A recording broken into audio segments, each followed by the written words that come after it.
Bismillahirrahmanirrahim. Assalamu alaikum students. In this lecture of chapter number 5, I am going to discuss fetch, decode and execute cycle कि fetch, decode and execute cycle क्या होता है और किस तरह कोई भी CPU इस साइकिल को यूज़ कर सकता है एक इंस्ट्रक्शन को एग्जीक्यूट करने के लिए। This cycle describes the process of execution of an instruction within the computer. देखिए स्टूडेंट्स, यानी हमारा कंप्यूटर जब किसी भी एक इंस्ट्रक्शन को एग्जीक्यूट करता है तो उस इंस्ट्रक्शन का स्टार्ट से लेकर एंड तक क्या प्रोसेस होता है, उस इंस्ट्रक्शन को एग्जीक्यूट करने के लिए कितने स्टेप्स होते हैं और हर स्टेप की क्या फंक्शनैलिटी होती है, ये जो साइकिल है ये कंप्लीट हम इसमें डिस्कस करेंगे कि ये फेच, डिकोड और एग्जीक्यूट साइकिल किस तरह एक इंस्ट्रक्शन को एग्जीक्यूट करता है, स्टार्ट से लेकर एंड तक उसके क्या क्या स्टेप्स होते हैं, किस तरह उस पर प्रोसेस किया जाता है। Students, fetch, decode and execute cycle का एक और नाम भी होता है जिसे हम मशीन साइकिल का नाम देते हैं। अब ये मशीन साइकिल का नाम क्यों दिया जाता है? मशीन साइकिल इसको इसलिए कहा जाता है कि हम इसमें ये देखते हैं कि किस तरह एक इंस्ट्रक्शन को कंप्लीट मैनर में एग्जीक्यूट किया जाता है। Execution of instruction by a processor is divide. Execution जो होती है एक इंस्ट्रक्शन की, उसको सीपीयू ने, प्रोसेसर ने डिवाइड कर दिया है 3 स्टेप्स में। पहला स्टेप हमारे पास क्या होता है स्टूडेंट्स? इंस्ट्रक्शन को फेच करना। अब इस डायग्राम से मैं आपको क्लियर करवाऊंगी कि किस तरह इंस्ट्रक्शन को फेच किया जाता है। देखिए स्टूडेंट्स, इंस्ट्रक्शंस कहाँ पे होती हैं? मेमोरी में। अब मेमोरी से उन इंस्ट्रक्शन को फेच कौन करता है? सीपीयू मींस के कंट्रोल यूनिट करता है। क्लियर? अब कंट्रोल यूनिट का काम क्या होता है? मेमोरी से इंस्ट्रक्शन को फेच करना। जब मेमोरी से कंट्रोल यूनिट इंस्ट्रक्शन फेच कर लेता है देन सेकंड स्टेप आता है डिकोड करना। अब कंट्रोल यूनिट क्या करता है? उस इंस्ट्रक्शन को डिकोड करता है कि किस टाइप का इसमें जो है ना इस पे ऑपरेशन परफॉर्म होगा, इस इंस्ट्रक्शन की क्या टाइप है, मीन्स के इंस्ट्रक्शन को ट्रांसलेट किया जाता है। जब इंस्ट्रक्शन को ट्रांसलेट कर दिया जाता है, उसकी टाइप को आइडेंटिफाई कर दिया जाता है, देन कंट्रोल यूनिट उस इंस्ट्रक्शन को ALU में ट्रांसफ़र कर देता है ताकि उस पर एग्जीक्यूशन हो सके, उस पर प्रोसेस हो सके। जब वो इंस्ट्रक्शन एग्जीक्यूट हो जाती है एंड रिजल्ट जो जनरेट होता है, उस रिजल्ट को अगेन मेमोरी में ट्रांसफ़र कर दिया जाता है। इसी तरह स्टूडेंट्स फिर यहाँ से नेक्स्ट इंस्ट्रक्शन को फेच किया जाता है और उसे फिर डिकोड किया जाएगा, देन उसे एग्जीक्यूट किया जाएगा। ये कंप्लीट जो साइकिल है इसको हम फेच, डिकोड, एग्जीक्यूट साइकिल का नाम देते हैं। When set of instruction is to be executed, कि जब set of instructions को execute जाना होता है, execute करना होता है, the instruction and data are loaded into main memory। तो instructions को कहाँ पे लोड कर दिया जाता है? main memory में। Clear? The address of the first instruction means के वो इंस्ट्रक्शन या वो डाटा जिसको एग्जीक्यूट करना होता है उसको मेमोरी में लोड कर दिया जाता है। तो जो पहली इंस्ट्रक्शन का जो एड्रेस होता है, मीन्स के जो फर्स्ट इंस्ट्रक्शन का एड्रेस होता है, उसको कॉपी कर दिया जाता है प्रोग्राम काउंटर में। स्टूडेंट्स, हमने कहा था कि प्रोग्राम काउंटर एक ऐसा रजिस्टर है जिसको यूज़ किया जाता है उस इंस्ट्रक्शन के एड्रेस को स्टोर करने के लिए जिसको एग्जीक्यूट करना होता है, जिसको फेच करना होता है। तो मेमोरी में सेट ऑफ इंस्ट्रक्शंस पड़ी हैं। अब इंस्ट्रक्शन का जो पहली जो इंस्ट्रक्शन होगी उसका जो एड्रेस होगा उसको प्रोग्राम काउंटर में रख दिया जाता है and control is transfer to CPU, और कंट्रोल किसको ट्रांसफर कर दिया जाता है? सीपीयू को। स्टूडेंट्स, फर्स्ट हमारी जो टाइप है फेच, डिकोड, एग्जीक्यूट साइकिल की, इसमें हम कंप्लीटली डिस्कस करेंगे कि किस तरह इंस्ट्रक्शन को फेच किया जाता है। अभी मैंने आपसे कहा कि जैसे ही इंस्ट्रक्शंस जो हैं मेमोरी में लोड होके आती हैं तो इंस्ट्रक्शन जो पहली इंस्ट्रक्शन होती है उसका जो एड्रेस होता है वो प्रोग्राम काउंटर में रख दिया जाता है। स्टूडेंट, अब सीपीयू क्या करता है? प्रोग्राम काउंटर की जो वैल्यू होगी, मीन्स कि प्रोग्राम काउंटर में जो पहली इंस्ट्रक्शन का जो एड्रेस होगा उसको रीड करता है। देन डिस्कस करते हैं फेच इंस्ट्रक्शन को कि जैसे ही सीपीयू जब रीड करेगा प्रोग्राम काउंटर में पड़ी हुई वैल्यू को, देन उस पर मजीद क्या प्रोसेस होता है। अब फेच इंस्ट्रक्शन देखें। Processor fetch the instruction from main memory. Steps मैं आपको बता रही हूँ कि प्रोसेसर क्या करता है, इंस्ट्रक्शन को फेच करता है कहाँ से? मेन मेमोरी से। फिर वो इंस्ट्रक्शन ट्रांसपोर्ट कर दी जाती है मेन मेमोरी से इंस्ट्रक्शन रजिस्टर में। अब ये कंप्लीट प्रोसेस मैं आपको डायग्राम के थ्रू क्लियर करूंगी कि किस तरह ये प्रोसेस होता है। मैंने आपसे कहा कि प्रोग्राम काउंटर में इंस्ट्रक्शन का जो एड्रेस होता है वो रख दिया जाता है, सीपीयू उस एड्रेस को रीड करता है। स्टूडेंट्स, इंस्ट्रक्शन पॉइंटर अब इंस्ट्रक्शन पॉइंटर में वो एड्रेस होगा, मीन्स के उस इंस्ट्रक्शन का एड्रेस होगा जिसको एग्जीक्यूट करना होता है। इंस्ट्रक्शन पॉइंटर में उस इंस्ट्रक्शन का एड्रेस यहाँ पे रख दिया गया है। देन अब सीपीयू क्या करता है, सीपीयू ने वो इंस्ट्रक्शन फेच करनी होती है जिसका एड्रेस इंस्ट्रक्शन पॉइंटर में पड़ा होता है। सीपीयू क्या करेगा, वो एड्रेस जो कि इंस्ट्रक्शन पॉइंटर में पड़ा होगा उसको रीड करेगा। देन सीपीयू क्या करता है कि उस इंस्ट्रक्शन के एड्रेस को एड्रेस बस में प्लेस कर देगा। मीन्स कि वो जो इंस्ट्रक्शन का जो एड्रेस होगा जो इंस्ट्रक्शन पॉइंटर में पड़ा होता है उसके एड्रेस को सीपीयू क्या करता है, प्लेस कर देता है, रख देता है एड्रेस बस में। एंड वो एड्रेस बस कहाँ ट्रांसफ़र हो जाती है, मेमोरी के पास। देन जैसे ही सीपीयू उस एड्रेस को एड्रेस बस में रखता है, देन सीपीयू क्या करता है, रीड सिग्नल्स मीन्स के रीड की कमांड को इशू करवा देता है कंट्रोल सिग्नल्स के, कंट्रोल बस के थ्रू। अब कंट्रोल बस और एड्रेस बस दोनों ने कहाँ जाना है, मेमोरी के पास। एड्रेस बस क्या लेके जाएगी, एड्रेस बस उस इंस्ट्रक्शन का एड्रेस लेके जाएगी जो इंस्ट्रक्शन पॉइंटर में जिस इंस्ट्रक्शन का एड्रेस पड़ा था। एंड कंट्रोल बस रीड की कमांड लेके जाती है, रीड का सिग्नल्स लेके जाती है मेमोरी के पास। अब यहाँ पे आप देखें एड्रेस बस कहाँ जा रही है, मेमोरी के पास, और अपने साथ क्या लेके जा रही है, 0100 एड्रेस। क्लियर। और कंट्रोल बस भी कहाँ जाएगी, मेमोरी के पास। देन जब मेमोरी रिसीव करती है सिग्नल्स को तो मेमोरी क्या करती है, मेमोरी चेक करती है एड्रेस बस में पड़े हुए उस एड्रेस को।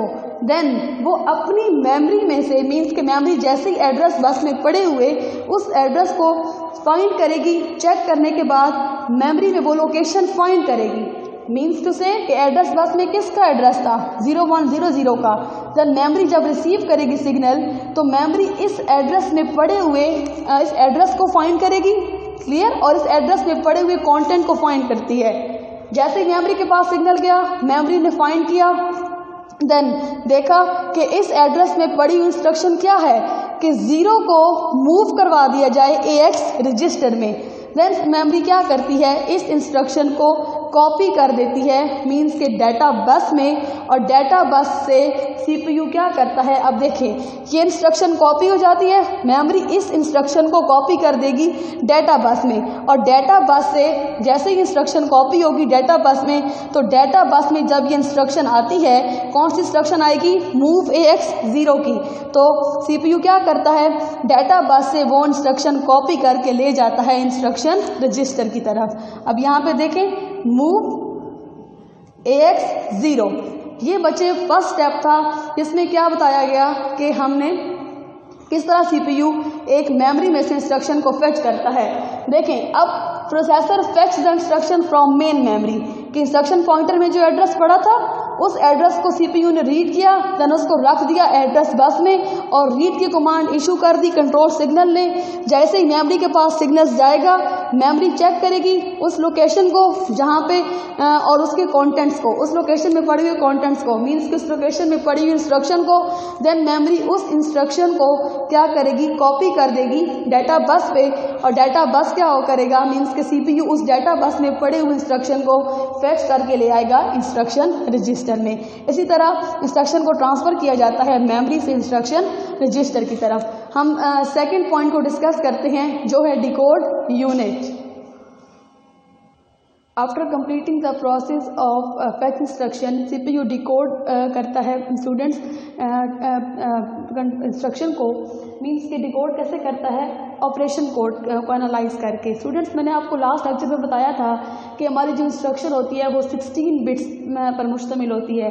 कैसे, जैसे कि आपको मैंने बताया था कि एक इंस्ट्रक्शन जो होती है उसमें 16 बिट्स पर होती है। मीन्स कि जब सीपीयू फेच करता है वो इंस्ट्रक्शन तो वो 16 बिट्स पर मुश्तमिल होती है, और पहली जो 4 बिट होती हैं वो ऑपरेशन कोड की होती हैं, और वो ऑपरेशन कोड ये बताती हैं कि किस टाइप का ऑपरेशन परफॉर्म करना है, कि इंस्ट्रक्शन की टाइप क्या है, इसमें सीपीयू अब करता क्या है। सीपीयू जब इंस्ट्रक्शन को फेच कर लेता है, जब फेचिंग का प्रोसेस कंप्लीट हो जाता है, देन सीपीयू डिकोड करता है, मीन्स के इंस्ट्रक्शन को ट्रांसलेट करता है। और वो ट्रांसलेट किसके थ्रू करता है?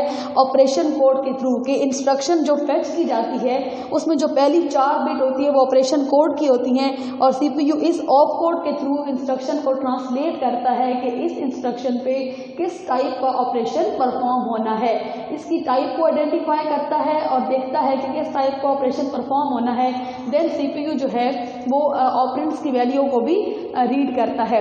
अब जब सीपीयू इसकी टाइप को आइडेंटिफाई कर लेता है कि किस टाइप का ऑपरेशन परफॉर्म होना है, उसके बाद सीपीयू ऑपरेंड्स की वैल्यू को रीड करता है। मींस कि जो पहली 4 बिट होती हैं वो पहली ऑपरेशन कोड की, नेक्स्ट आपकी 6 बिट्स होती हैं वो ऑपरेंड 1 की होती है, और उसके अलावा जो नेक्स्ट 6 बिट होती हैं वो ऑपरेंड 2 की होती हैं। इस तरह स्टूडेंट्स जब इंस्ट्रक्शन फेच की जाती है तो उसमें पहला जो 4 बिट होंगी ऑपरेशन कोड की, उसको सीपीयू क्या करेगा? आइडेंटिफाई करेगा उसके थ्रू इंस्ट्रक्शन की टाइप को। जब वो टाइप आइडेंटिफाई कर लेगा देन वो चेक करेगा, मींस के ऑपरेंड्स की वैल्यू को रीड करेगा। अब जैसे कि इस इंस्ट्रक्शन में ऑपरेंड की वैल्यू मींस इंस्ट्रक्शन को कैसे रीड किया जा रहा है कि 0 को मूव करवा दिया जाए AX रजिस्टर में। अब अगर सीपीयू को कोई ऑपरेंड गेट करना चाहिए होता है इंस्ट्रक्शन में, तो उसको गेट भी कर सकता है। कैसे? कि इंस्ट्रक्शन को डिकोड करता है कौन? प्रोसेसर। मींस के इंस्ट्रक्शन को ट्रांसलेट करने के बाद the processor gets any operand, processor कोई भी ऑपरेंड गेट कर लेता है if required by the instruction, अगर वो इस इंस्ट्रक्शन में रिक्वायर्ड होता है। जैसे कि ये इंस्ट्रक्शन है कि 0 को मूव कर दिया जाए AX रजिस्टर में, तो स्टूडेंट्स सीपीयू क्या करेगा? प्रोसेसर क्या करता है कि मेमोरी में से 0 को फेच कर लेता है उस इंस्ट्रक्शन को एग्जीक्यूट करने से पहले। जब 0 को वो फेच कर लेगा देन स्टूडेंट्स क्या होता है? अब देखें, अब प्रोसेसर का काम क्या होता है कि ट्रांसफ़र करना इंस्ट्रक्शन को from instruction register to decode unit. मैंने आपसे कहा कि डिकोड यूनिट में होता क्या है? सिंपली कि जब इंस्ट्रक्शन फेच कर ली जाती है जब उस इंस्ट्रक्शन को ट्रांसलेट किया जाता है कि किस टाइप का ऑपरेशन परफॉर्म होना है। स्टूडेंट्स इस फिगर से मैं आपको क्लियर करूंगी कि प्रोसेसर क्या करता है। देखिए, प्रोसेसर ट्रांसफ़र कर लेगा इंस्ट्रक्शन को, इंस्ट्रक्शन जो कहाँ पड़ी थी? इंस्ट्रक्शन रजिस्टर में। इस इंस्ट्रक्शन को सीपीयू ट्रांसलेट करेगा। ट्रांसलेट कर जब वो कर लेता है, जब वो देख लेता है कि इस इंस्ट्रक्शन पे किस टाइप का ऑपरेशन परफॉर्म होना है, देन ये इंस्ट्रक्शन ट्रांसफ़र कर दी जाती है डिकोड यूनिट में। अब ये इंस्ट्रक्शन जब डिकोड यूनिट में आती है तो ये डिकोड यूनिट में ये बताती है कि इसमें तमाम की तमाम डिटेल्स होंगी, और डिकोड यूनिट ये बताता है कंप्यूटर को कि इसमें किस टाइप का ऑपरेशन परफॉर्म होना है, इस इंस्ट्रक्शन को किस तरह परफॉर्म किया जाता है। इंस्ट्रक्शन को डिकोड कर लिया, ट्रांसलेट कर लिया, इंस्ट्रक्शन की टाइप क्या है, किस टाइप का ऑपरेशन परफॉर्म होना है। देन हमारे पास जो थर्ड स्टेप आता है वो इंस्ट्रक्शन जिसे सीपीयू ने डिकोड किया था, ट्रांसलेट किया था, उसकी टाइप को आइडेंटिफाई कर दिया था, तो थर्ड स्टेप में उसको एग्जीक्यूट कर दिया जाता है, मींस पे उस पर प्रोसेस कर दिया जाता है। देखिए, सेकंड स्टेप में डिकोड यूनिट में जब सीपीयू उस इंस्ट्रक्शन को डिकोड करता है, जब उसको ट्रांसलेट करता है, तो वो इंस्ट्रक्शन क्या बता रही थी सीपीयू को कि 0 को मूव करवा दे AX रजिस्टर में। देन जब सेकंड स्टेप में तमाम के तमाम उस प्रोसेस को मींस के उस इंस्ट्रक्शन को सीपीयू डिकोड कर लेता है, ट्रांसलेट कर लेता है, उसकी टाइप आइडेंटिफाई कर लिया जाती है, तो देन हमारे पास जो थर्ड स्टेप आता है स्टूडेंट, उस थर्ड स्टेप में क्या होता है कि उस इंस्ट्रक्शन को फिर एग्जीक्यूट कर दिया जाता है। The processor execute the instruction, processor execute कर देगा इंस्ट्रक्शन को और ये स्टोर कर देगा 0 को किस में? AX रजिस्टर में। मींस के फिर थर्ड स्टेप में क्या होगा, जब ये एग्जीक्यूट मींस के जब ये डिकोड हो चुकी थी, इसको ट्रांसलेट कर दिया था सीपीयू ने, देन इस इंस्ट्रक्शन को मींस के फिर एग्जीक्यूट कर दिया जाता है। कहाँ जाके? मींस के डिकोड यूनिट से इंस्ट्रक्शन को कॉपी कर दिया जाता है और ट्रांसफ़र कर दिया जाता है। कहाँ भेजा जाता है? एग्जीक्यूट यूनिट में। और यहाँ पे फिर क्या होता है स्टूडेंट्स, यहाँ पे एग्जीक्यूट यूनिट क्या करता है कि देन इंस्ट्रक्शन को एग्जीक्यूट कर लेता है, मींस के वो 0 को स्टोर करवा देगा AX रजिस्टर में। देन एग्जीक्यूट करने के बाद उसने क्या किया? उसने स्टोर करवा दिया मींस के 0 को AX रजिस्टर में। अब यहाँ पे AX रजिस्टर था, एग्जीक्यूट यूनिट ने क्या किया? उसको एग्जीक्यूट किया, मींस के जो 0 थी, जो वैल्यू थी 0, जो ऑपरेंड था हमारे पास 0, उसको AX रजिस्टर में स्टोर करवा दिया है। फिर फाइनली क्या होता है स्टूडेंट्स कि CPU एडजस्ट करता है इंस्ट्रक्शन पॉइंटर को कि वो फेच करे नेक्स्ट इंस्ट्रक्शन को जिसे एग्जीक्यूट करना है, जो किस एड्रेस पे स्टोर है 0102 में। कि जब इंस्ट्रक्शन एग्जीक्यूट हो जाती है देन CPU क्या करता है, इंस्ट्रक्शन पॉइंटर को एडजस्ट करता है कि आप वो पॉइंट करे उस नेक्स्ट इंस्ट्रक्शन को जो कि किस एड्रेस पे पड़ी है 0102 के एड्रेस पे पड़ी है, और उसे एग्जीक्यूट करे। ये था fetch decode execute cycle. Thank you so much students.